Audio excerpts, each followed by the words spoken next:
All right. Well, thank you, everybody. Hello and welcome to the Brick Cave Media. Now, I have come up with a whole new name for what we're doing with these little online panels. I'm calling them the Webcast in Event Zoomopolis events. Say that 3 times fast. Welcome to the Brick Cave panel. Can you separate the writer from the work with Louise Robertson and Sharon Skinner? My name is Bob Nelson. Based in Mesa, Arizona, Brick Cave Media is a publisher of science fiction, fantasy, poetry, and curiosities. Titles published include the latest books from our speakers today, The Experiment known as Rosemary Hernandez Williamson, a science fiction book from Louise Robertson, and The Exile's Gift, a fantasy from Sharon Skinner. Both are available from your favorite bookstore or online at brickcavemedia.com. And I'd like to tell you a little bit about our panelists before we get started today. Sharon Skinner. Sharon holds a BA in English, an MA in creative writing, and a poetic license. She's worked as a landscaper, a cashier, a maid, a waitress, a communication specialist, a videographer, a technical writer, a project management consultant, a biofield medical service engineer, and served aboard the USS Jason as one of the first women assigned to a U.S. Navy ship. Her poetry and fiction have been published in myriad local, national, and international publications. Sharon is an active member of SCBWI, the Society of Children's Book Writers and Illustrators, and currently serves as the regional advisor for SCBWI Arizona. Louise Robertson has earned degrees, a BA Oberlin, MFA from George Mason University, poetry publications, including Pudding Magazine, Crack the Spine, Borderline, among others, and poetry awards. Roberts Rinehart, Columbus Arts Festival Poetry Competition twice, among others. She has slammed both at the regional and national level, and someone once said about her that underneath it all, she's kind. We do ask, well, it's just you, Paul, so I'm not even going to bother saying that next part. With that, I would like to go ahead and welcome our panelists and turn it over to them. So welcome to you, Sharon, and welcome to you, Louise. Thanks for having me. Us. Yeah, happy to be here. So Louise, it's late where you are. I see you're drinking your coffee, so you can stay awake. I hope we can keep everyone awake. I'm kind of interested to hear your take on this topic. I'm very. I will say that this topic of can you separate the writer from the work or the artist from the art, that is always timely. There's always, but right now, I think it's even more timely than ever because we've had so much stuff in the news lately about the way that people are speaking in and being in the world that is maybe not how we want our creators to be in the world. If you know it, so really, I guess I don't know if you read the open letter to J.K. Rowling that someone published recently, but they were calling her out on her anti-trans statements that she's made. And what was interesting to me is that in the letter, the person who was calling her out on this was talking about how this has gone on for a number of years, and it was under my radar. I totally have to admit that went right under my radar, and I feel like, again, I'm getting gobsmacked with stuff I really should be more alert to in the world. I'm trying, but I, it's that kind of a thing. And so now when we think of Harry Potter and we start to read Harry Potter, and we see it in a different light. We see the characters from a different perspective, and we see some of the narrative intrusion, perhaps, that takes place that we might not have recognized otherwise. What are your thoughts on that? Well, I think in the wake of the Me Too movement, we've all become a lot more sophisticated. And so while you're right, exactly, I totally agree. This is an evergreen topic. And we can still bounce from looking at past authors who are gone, their work at body is closed, to current authors. J.K. Rowling, I did read that letter. She commits another sin, so to speak, that a lot of people tend to are criticizing more and more that she seems to want to backwards make her writing more inclusive. Like, oh, Hermione's black. Hermione is not black. She did not write her that way. You can't retroactively make yourself more woke. So like J.K. Rowling's is great because like she does have the anti-trans things, and she does have this body of work with like Dobby's a veritable slave, you know, like what is that? Why is that there? That she never addresses the really problematic things, but also she is not sophisticated enough to say mea culpa. I wrote what I wrote. That's what it was. That's who I was. I hope I'm better, you know. And time and again, we see like when it's funny when Louis C.K. got in so much trouble. I'm like, oh, here's an intelligent guy. Let's see what he has to say. He might actually come up with something intelligent. And yet he didn't really. He just said, oh, you guys, poor little me. And he whimpered, you know. So J.K. Rowling is just such a perfect storm of past mistakes, the inability to know how to just say, it is what it is, and move on. And then also like even more problematic stuff. So I like that you brought her up. Yeah. Well, she's in the news, so she's really in the forefront right now. She's on my mind, partly because I missed some of that early on, and I'm a person who is I'm working all the time to try and learn things and grow. I want to be a lifelong learner. I want to be paying attention. I mean, it's one thing for me to look at, say, Marion Zimmer Bradley. Marion Zimmer Bradley, who I adored her Mists of Avalon. I was so involved in her worlds and her story and her feminism, right? And coming at the Arthurian story from a feminist perspective. And it was, you know, and then we find out she was a child abuser and a child molester. I'm like, I have her. So here's my dilemma. I already owned her books. They were already on my shelf. Yes. They were such a formative part of who I am as a writer myself in fantasy and strong female heroes. Hi, John. And yet I can't read them anymore. I can't go in and read the stories anymore, especially, you know, I had already had some trouble with the whole incest component, but it was true to the myth.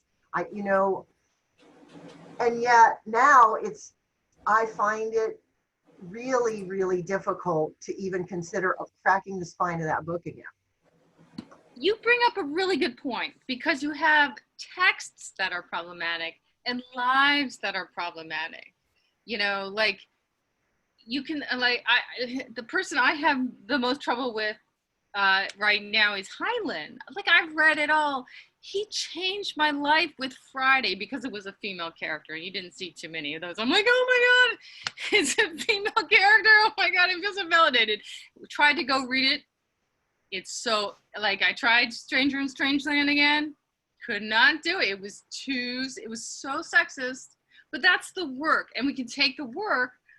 But for his time, he was actually writing some feminist literature. Yeah. He's a confusing guy for us, because as women, especially because he did have strong female heroes, but then he sexualized them and he objectified them because and to a point he was a man of his time. So, you know, there's a piece of that.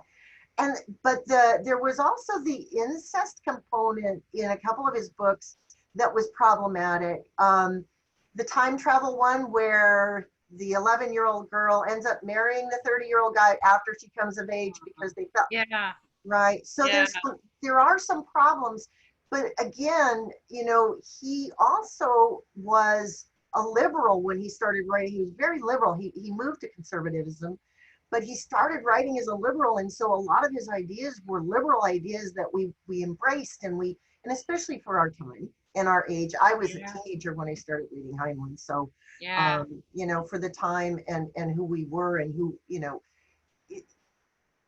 you're right. He was progressive, but it's And you're right, you have to put him in his time. He was progressive, and he was hailed for even having, like, if you look at some of his contemporaries, women were just bimbos lying around to be tripped over and sexed up, you know, like, and yet you read it, they're very rapey, they're like, and also my consciousness when I was reading them was not like, it went over my head. I recently told somebody about one of my very favorite books, Alfred Bester, The Star's My Destination. I hadn't read it for 20, 30 years, and she reads it, my friend, and she goes, oh, that's very rapey, and I'm like, I guess, but it was okay. So let's, you know, okay, let's segue real quick into, okay, we're talking about writers. I'm trying to stay focused on writers, but John Wayne. So you want to talk about somebody who's super problematic and white supremacist, homophobic, and his films were very rapey, like The Quiet Man. Yeah. Like, no. Yeah. Or as a matter of fact, you want to go even a step further when he played Genghis Khan. I didn't see it, but I believe you. Oh no, it is beyond the pale, and you know, not to mention the fact that they had to paint him up to make it, and you know, his eyes to make him look Asian. Yeah, no, there's a whole. It's just not. It's not pretty, and you think back to that, and that's the stuff we were growing up on, and that's the stuff that was normalizing that kind of behavior in our world. So for us, especially as women, it's been a journey of many steps to push past that that kind of worldview. Yeah, John Wayne is interesting. I mean, I think it's interesting about it's causing a furor about the airport. You know, you mentioned it, I think, in your emails, like, but he's an actor. Like, right? I think, you know. Oh, but he's an icon. He's an American icon of actors, right? Yeah. You know, I guess Ronald Reagan has an airport too, and he was an actor as well. But but and John Wayne, I know in his personal life was very problematic. He was overtly racist, overtly white supremacist. And then also, but the work he did was somebody else's writing too. So it's not pure John Wayne on the screen. And I think we can engage in a little more of relativism, like the past is a different land. I forget who says that. You know, the culture is different. You have to understand where and when things are. But even there, you do know that other people were capable of rising above it. So, you know, they might get a pass, but it's like getting a C+, you know, I guess, you know. I guess. Well, okay, so Orson Scott Card, I won't read him. Yeah, right? I read a lot of his books. and I won't go near him anymore. But so what that leads me to is to say back to, I still have some of these books on my shelf, like Marion Zimmer Bradley's books. I haven't been able to part with them because they had meaning, and because I'm a little bit on the hoarder side anyway with books, especially. I have trouble parting with books, but now I can't read it, but it's sitting on my shelf, right? So where do we draw the line about, you know, I want my dollars to go to people I support and whose beliefs I support, and who I agree with in the ways of the world that I think that my worldview match with. So here we are, we know about, I don't know if you're familiar with what's going on in the science fiction and fantasy world right now, but there's a whole lot of stuff coming out about some particular male authors who have sexually harassed and bullied female creators and authors, especially at cons and things like that. And I've met a couple of these people and didn't like them when I met them, couldn't read their work anyway. So for me, that it's like, oh, well, I wasn't going to read their books anyway, right? But had I been a person who was reading their books, now what do I do, right? Do I just, you know, for me, I want my money to support people whose worldview matches mine. So I don't want to buy their books. I don't want to support them because I don't want to support that type of world attitude and that kind of behavior. But it becomes problematic because you can put your money where you feel comfortable putting your money, but where do we draw the line, and how does that play into cancel culture? Cancel culture. So cancel culture, which is the new thing that people do where they just like cancel people out, or they're trying to cancel people out on Twitter and the social media and all this. This is a very new kind of thing to me. Are you familiar with cancel culture? Yeah, I think that it's always been around to some extent. We have, I mean, Twitter's an outrage machine, you know, so they're ready. They are ready to get outraged. And I think like with a lot of things, people who get canceled, I mentioned Louis C.K., Aziz Ansari, like people kind of evolve into the next thing. Rarely do people, like, look at Woody Allen. Woody Allen should be totally canceled. Like, and he is, and then he isn't. So, you know, people, you know, and I personally find if I really have a problem with somebody, I can't read them. So I don't, you know, and I think, you know, that's just something, you know, but the complication is nobody's perfect. You know, you can go through and find a picture of me in a kimono. What the hell was I doing that for? Well, a white guy pressured me into doing it, but there I am, you know, in a kimono, and I'm embarrassed to tell. I look embarrassed. I was embarrassed. I was doing something I wouldn't have done now, would have been more forceful with now, with more thinking about it. So, you know, I feel like the cancel culture, while it's there, it's always been kind of there. You know, people have always discovered something about people and then decided to, you know, react strongly and you know, I'm trying to think of, Pee Wee Herman. He got canceled a long time ago. You know, but I do think that with Twitter especially is an outrage machine, and that they're always looking for somebody or something to chew up and spit out and be angry about. Well, I think too, though, that we know more now about our creators and our heroes, and you know, we see more of them in the world. For example, Mel Gibson, right? I will not watch another Mel Gibson movie. I don't even care if it's a rerun. I don't want them to count me as a tick on, you know, something shit. Or Kevin Sorbo. You know, I was a big fan of Xena and Hercules and all that stuff. And now I cannot watch Kevin Sorbo at all. And I own those. Again, I'm looking at them going, well, I can't even sell these because that's not appropriate. I can't take them to the used bookstore. I feel like that I'm just dumping ugly on somebody else. I'm like, what do you do with this stuff, right? Right. What do you do? That we know so much more because of media and social media and all of that. So if we didn't know,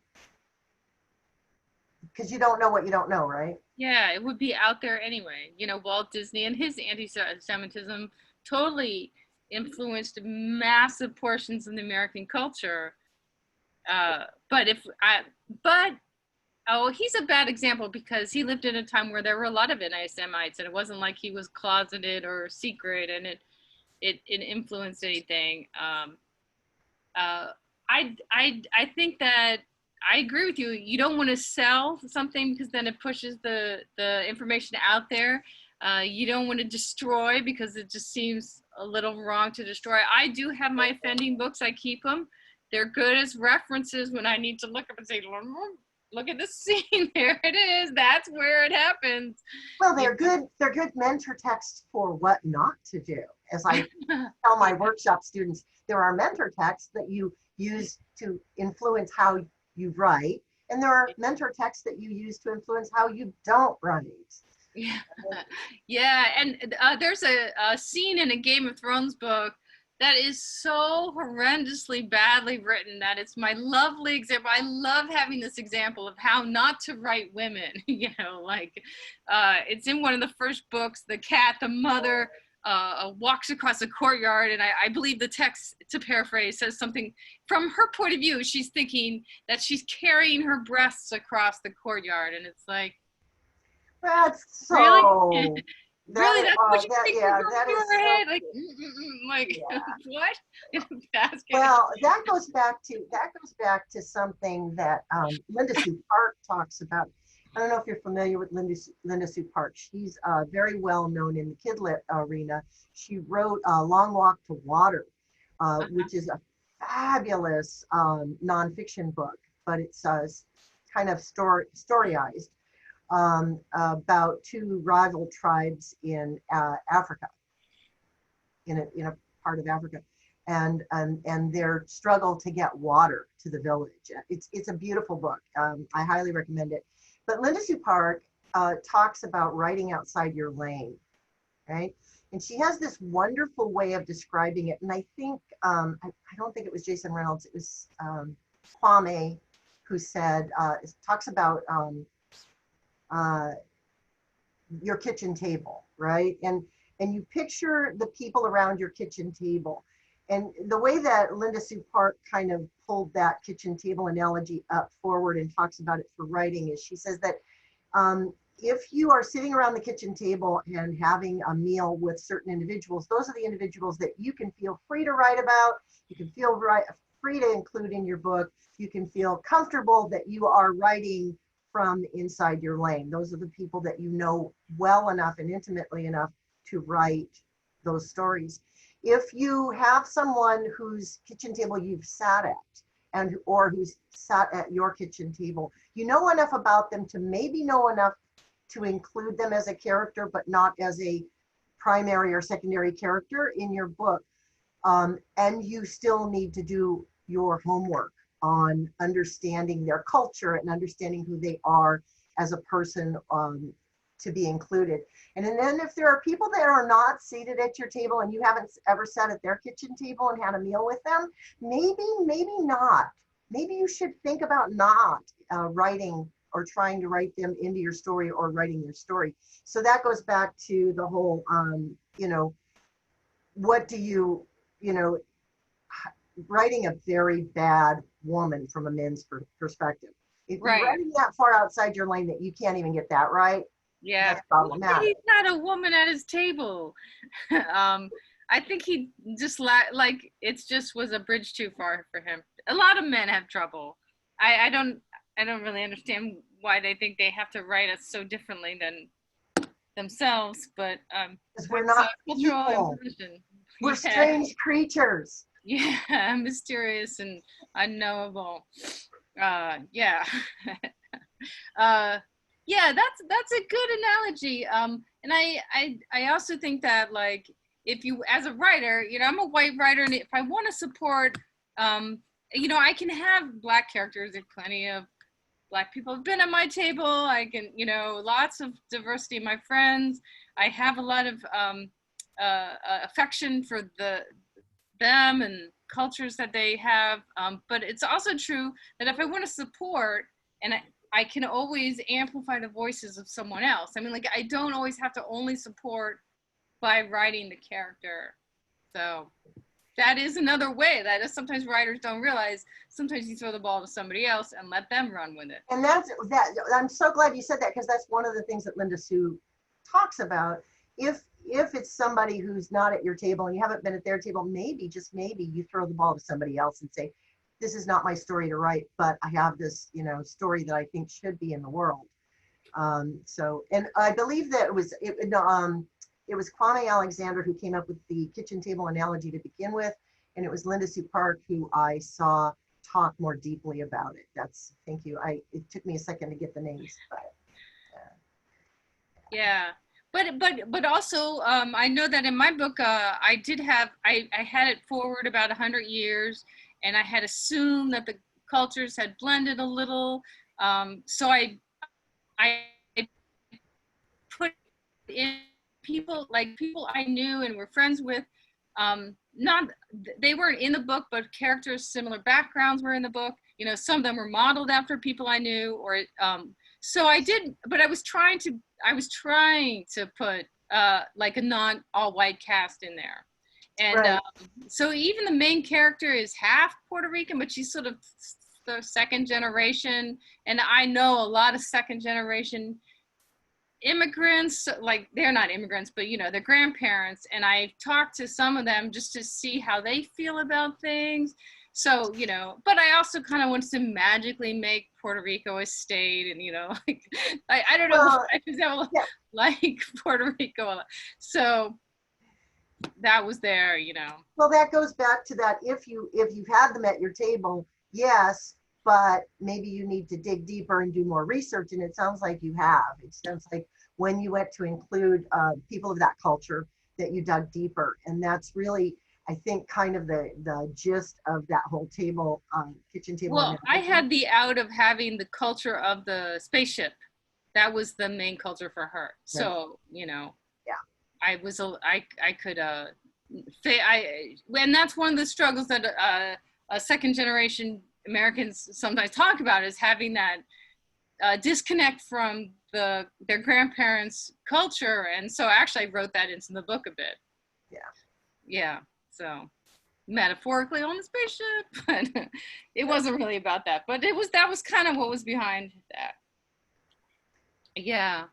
But you know, I think that what we're talking about introduces some of the ways writers are really diving deeper into these issues for themselves. Like, I think 10 years ago, I would have written something else, or I might have gone harder in a different way, and then hopefully evolved out of that. And well, yeah, to your point, what's the book, Ember Days, or what's the name of that book? So there's a YA author who just pulled a book because she was writing, she's from the South, and she was writing about a Gucci culture, about the Gucci culture, and she's not of that culture. And she was writing about a conjure woman, and she has no direct experience with that. So she was trying to take the folksy, folk tale type of Gucci conjure woman story, and they actually just pulled the book. It was just supposed to be released in the next couple of months, and they did a cover reveal, and she decided to pull it. And to me, that's guts. That's some bravery right there. That's owning it. Oh, that's and a really, risk too. Yeah. I'm going to fly in something that's a well-known way of thinking about things from poetry that I think people can use as a strategy. And ever since I heard about it in college, there's something called poetry of witness. And I always felt like it gave me permission to witness something. I'm not going to take somebody's experience away. I'm not going to try to speak instead of somebody, but I certainly am allowed to witness and approach things that way. You know, I think that's something we need to think about. We can't, like, I'm not going to make all of my books all white just because I'm white, you know, but just I have to learn to draw the line of where I can inhabit and speak for or instead of someone. Because I've always sort of abhorred the idea, like I've heard plenty of writers say things like, I speak for, and I speak, you know, and I'm like, well, no, you speak for yourself. That person can speak for themselves, you know, but you are allowed to witness things. And it's been a very powerful thing for That's me. a great way to look at it, because you can't be inside someone else's skin. Yeah. But you can witness. You know, my books are populated with a lot of people who are not cis white, you know, gender people, and part of it is that's because that's the real world. I want real world reflection, but of course my books are not about the issues around their differences. They just happen to live in the world. They exist in my world. And I work very hard to make them real people, because I want because in my world, those people exist. I've had those people sit at my table. I've sat at their tables. You know, those people are part of my world. And so I do populate my world with people who are not just like me. And I think that that's important. I do think that own voices is critical, and I think that that's playing an important role. And I know that when we talk about it in the kidlit world, I've had people push back on it, and my response is, no, nobody's asking you to get up from the table and leave. They're just asking you to add a chair, right? Yeah. It's like, Yeah. they just Well, want you to add a Paul chair. has asked or made a comment, and I really like the point he brings up. He says, whenever I see a TV show with a disabled character, the writers think the character's main goal is to walk. And that's the kind of nuance somebody who is able, or ableist doesn't even grasp, because they're so far outside of that experience, they don't even know that nuance. And this is a little bit divergent from this. I'll bring up 2 TV shows. One is the very popular Frankie and Grace, I think, the one with Jane Fonda and Lily Oh, okay. Tomlin. And then their ex-husbands are gay and they get married. But both straight people are playing the gay couple.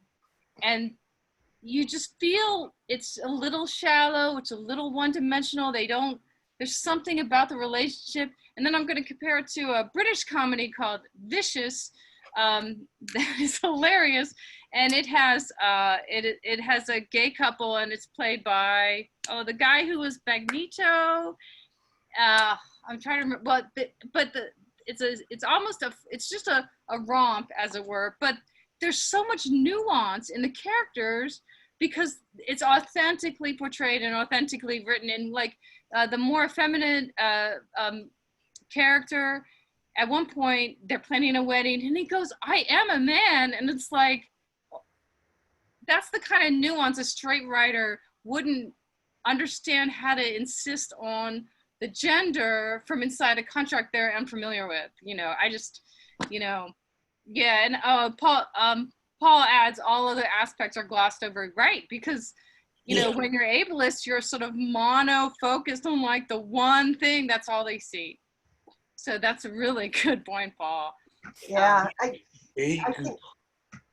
And I'd like to add, this just happened today. A friend of mine, an author I knew in college, put out on Facebook, he writes, "What topic should I write for a cast all women over 40?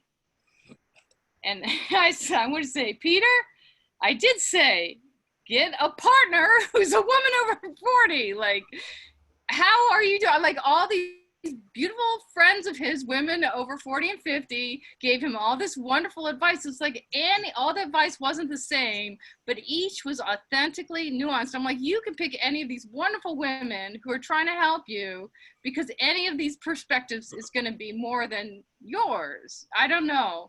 He didn't respond. Well, and I think going back to what Paul was talking about is, the whole idea that we only see people in one aspect. We see one aspect and we see it through our own lens. We don't see it through other people's lenses, right? Yeah. And that's it's, I like what you were talking about, making sure to include like a diverse cast. That way you can have people, at least they're there in the room, and you can, always interview to try to flesh it out. But yeah.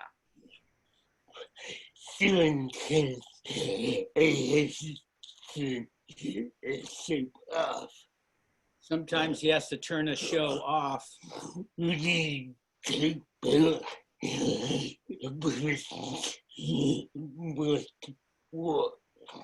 And they talk about a person that wants to walk, or the idea is that the person said if they can't walk, they don't want to live. And so then Paul says, when they look at me, they think that I feel like I want to die or something. I think, Wow, it's not worth living if I'm in this condition, is what they're kind of saying when he hears when someone says that.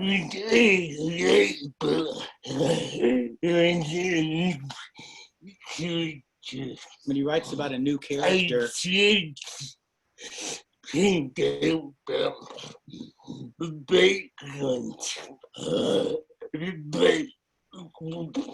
tries to find out about the background of that group.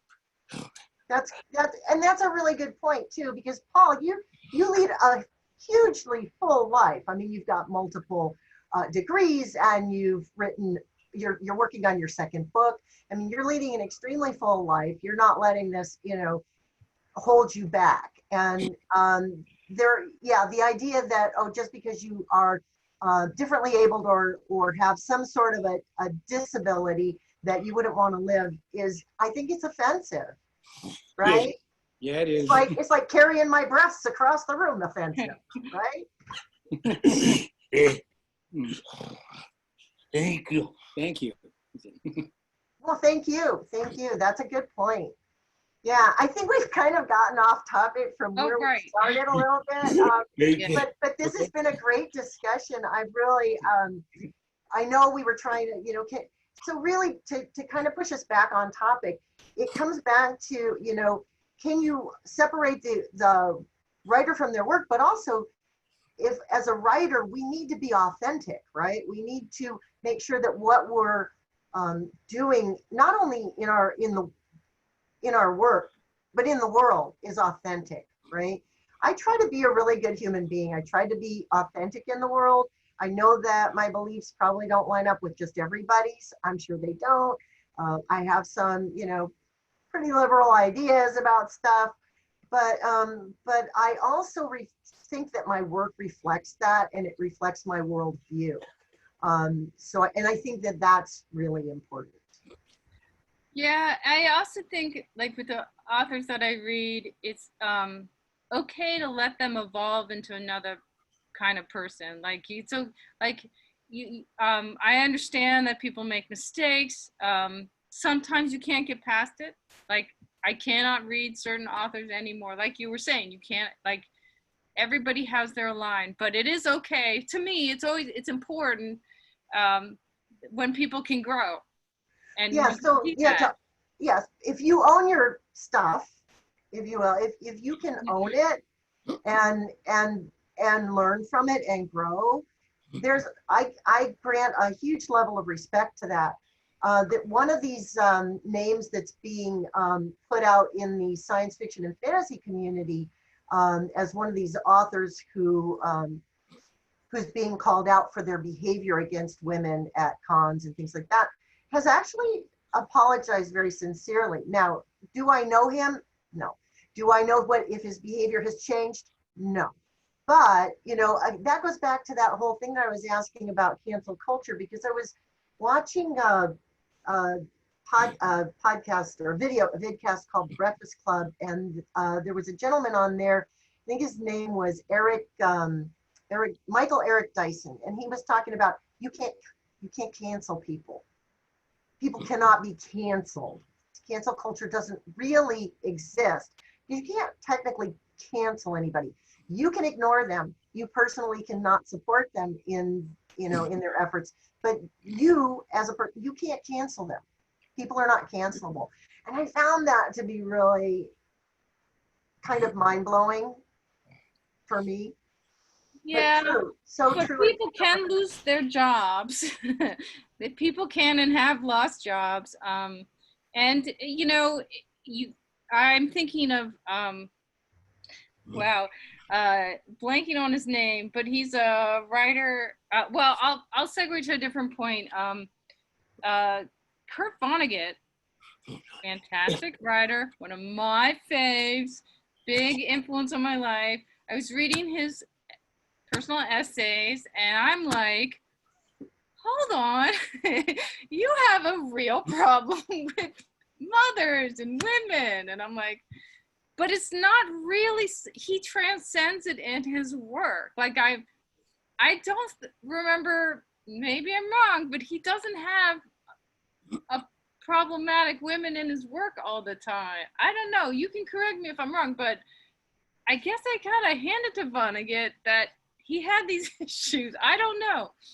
It's very weird to read. I think as writers, there's always a autobiographical components to our work, right?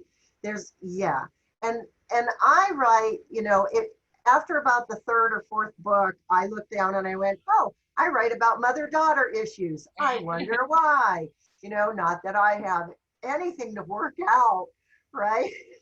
Yeah. Well, okay. And another twist is I was trying to think of Alexei Sherman.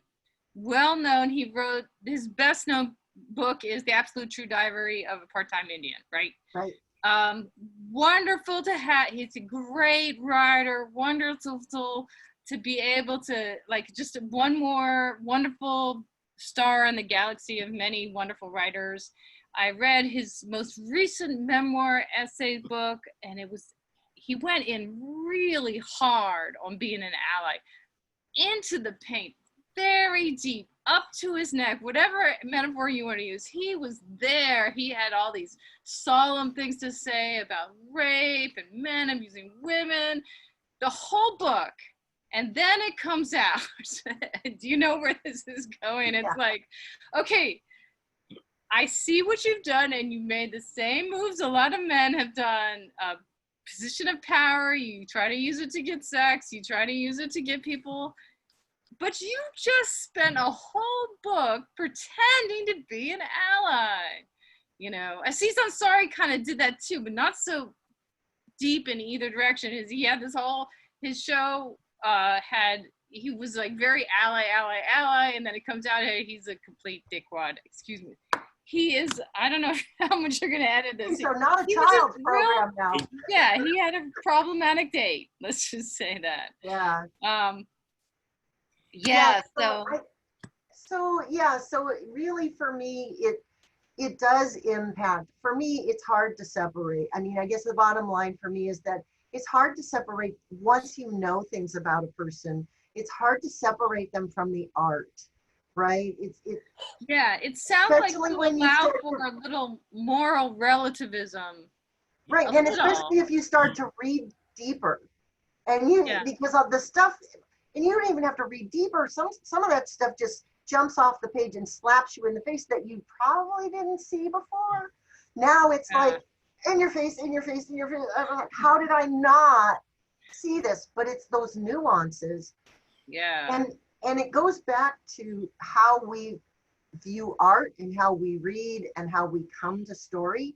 And every single one of us comes with our own set of lenses that we see the work through. So I always tell the story about if I were an artist and I painted this great masterpiece, in my opinion, this beautiful painting, and someone bought it from the gallery, and then I one day met that person and they were like, oh, I love your work. I own one of your paintings. It's my favorite painting. I have it in a place of pride in my house. And they show me a picture of where the painting is, and it's in the middle of their living room. It's like covering the wall, and it's upside down. What do I say to that person, right? What do I say to that person? I would say, I'm so glad you love my work. Thank you for being a fan of my work. I so appreciate it. Would I ever tell them it was upside down? Hell no, because they are seeing my work through their lens and they love it. So so I have readers who read at different levels of when they read my books, and they go deep, some of them, and some don't go very deep, but they all love the work, or they at least enjoy the read. And for me, you're coming with your own lens, you're coming with your own worldview, you're coming with your own, everything that you've lived through and what's brought you to this place, and you're seeing my work and you have somehow resonated with my work. I'm okay with however that is. I'm okay with it, because I want that connection. That's what the work is about for me in my books, is making an emotional connection with people. I'm not specific about what emotional connection I'm making. That's for them.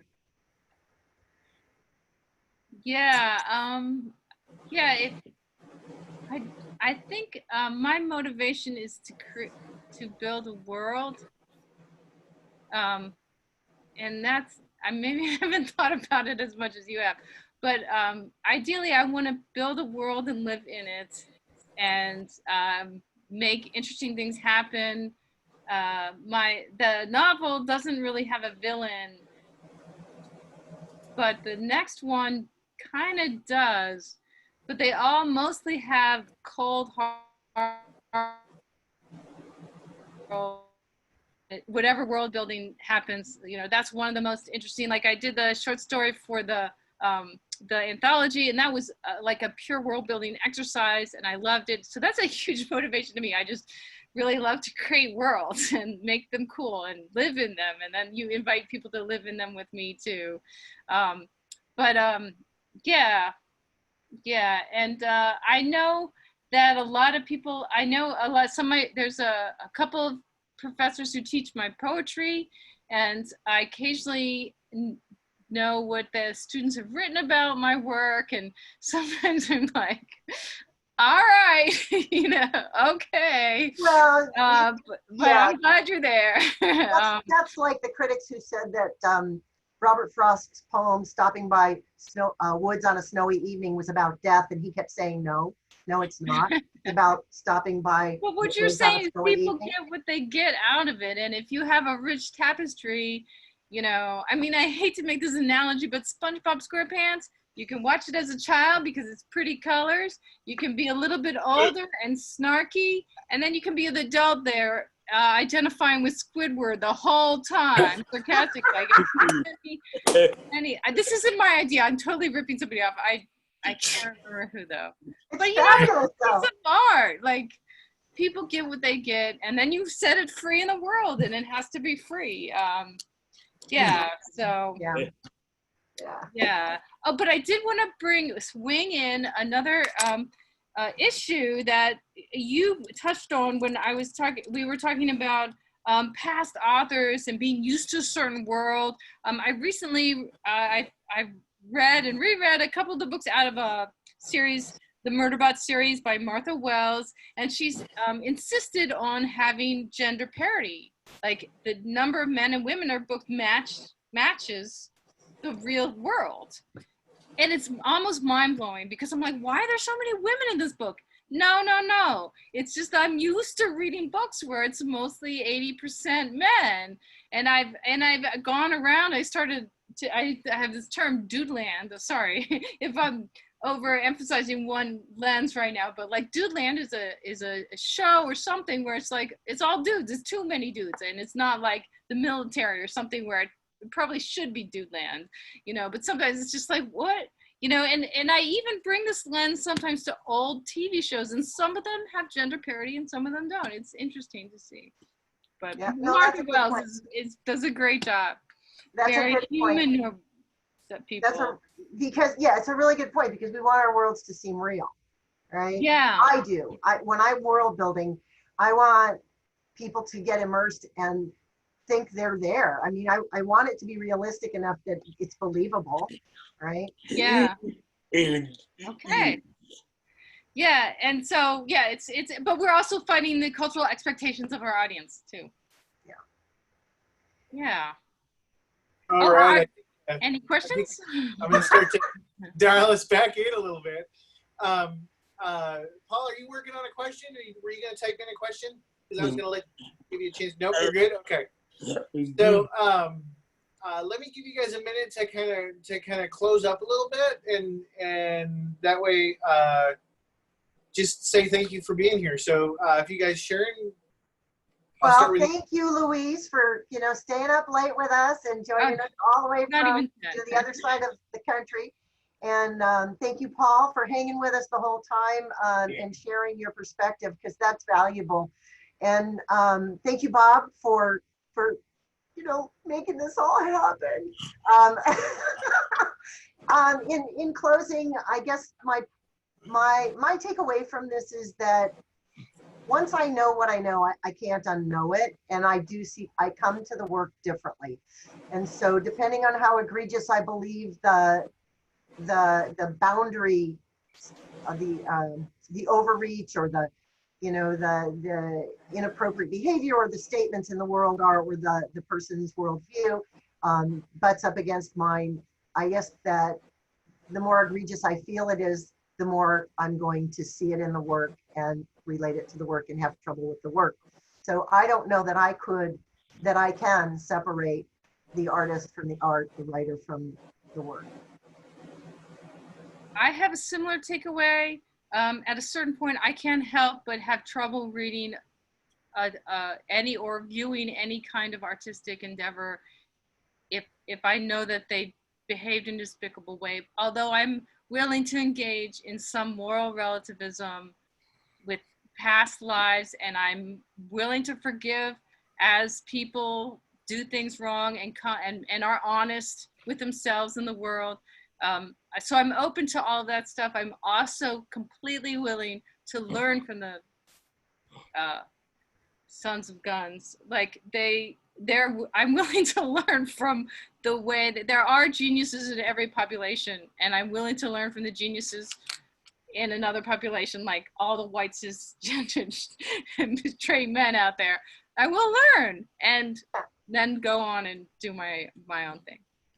Thank you for having me, and thank you guys for, it's such a delight to talk with people who are so well versed in the issues and what's out there. Thank you. I just scheduled a Zoom. I'm not smart at all.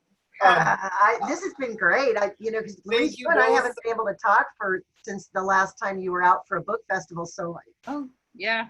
yeah. So thank you both again for listening, and thank you to our audience for being here for this edition of the Brick Cave Webcastinar Event Zoomopolis. I got it right. Oh. Entitled, Can You Separate the Writer from the Work with Louise Robertson and Sharon Skinner? The archive of this video will be made available to viewers and subscribers of the Brick Cave YouTube page, and the audio will be released as a Brick Cave podcast. Thank you again to our guests, Sharon Skinner and Louise Robertson, for taking the time to be with us tonight. Sharon can be found online at sharonskinner.com, and you can support Louise through her Patreon at patreon.com/Louise Robertson. So always feel free to support our artists. Of course, their books are available at your favorite bookstore, or you can order them direct online from brickcavemedia.com. With that, I will turn off the recording, and I'm going to let you guys just kind of keep going if you want. So, and bam.